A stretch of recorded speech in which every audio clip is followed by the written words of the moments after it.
উত্তরবঙ্গ যে 21-এ ঢেলে ভোট দিয়েছে, এবারও কিন্তু উত্তরবঙ্গ দিয়েছে। উত্তরবঙ্গ আমাদের মাননীয় মুখ্যমন্ত্রীর পাশে ছিল।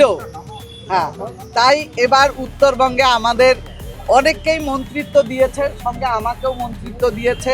দীর্ঘদিন লড়াই করার পর আমরা যে সম্মান এবং দায়িত্ব কর্তব্য বেড়ে গেছে, এখন জনগণের জন্য আমরা কাজ করব। জনগণ উন্নয়নের জন্য ভোট দিয়েছে, উন্নয়ন আমরা একদম সঠিকভাবে পরিষেবা দেওয়ার জন্য আমরা গুরুত্বপূর্ণ মন্ত্রী, আপনি স্বাধীন দায়িত্বপ্রাপ্ত মন্ত্রী হতে চলেছেন, হয়ে গেছে, শপথ নিয়েছেন। আপনি একমাত্র মহিলা মন্ত্রী যিনি উত্তরবঙ্গ থেকে প্রতিনিধিত্ব করবেন।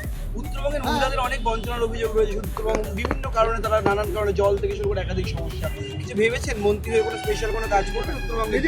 অবশ্যই করব, অবশ্যই। উত্তরবঙ্গ বঞ্চিত ছিল, এবার আমরা উত্তরবঙ্গে অনেকেই মন্ত্রিত্ব পেয়েছি।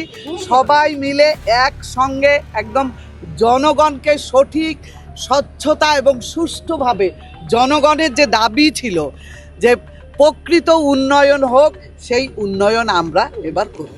দপ্তর তো এখনো ঠিক হয়নি না, দপ্তর এখনো আমাদের 3 তারিখ হয়তো নবান্ন থেকে। আজকে কি কর্মসূচি আপনি থাকছেন, মানে এখন নবান্ন যাচ্ছেন বা কোথায় আপনারা আজকে পুজো দিতে যাবেন, কিছু একটা মানে আজকে কিছু একটা করব। আগে এমএলএ হোস্টেলে যাই, তারপরে আমরা কর্মসূচি করব।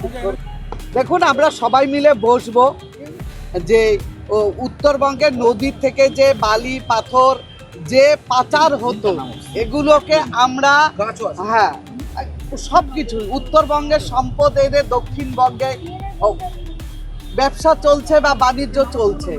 এবার আমরা উত্তরবঙ্গের সঙ্গে সঙ্গে দক্ষিণবঙ্গ সমস্ত কিছু দেখে উত্তরবঙ্গের জন্য উন্নয়ন হয়, আমরা সঠিকভাবে বসে সব কিছু ঠিক করে একদম পরিকল্পনা করে আমরা উত্তরবঙ্গ। বাংলা হান্টের আরও খবর দেখতে নজর রাখুন। বাংলা খবর মানেই বাংলা হান্ট।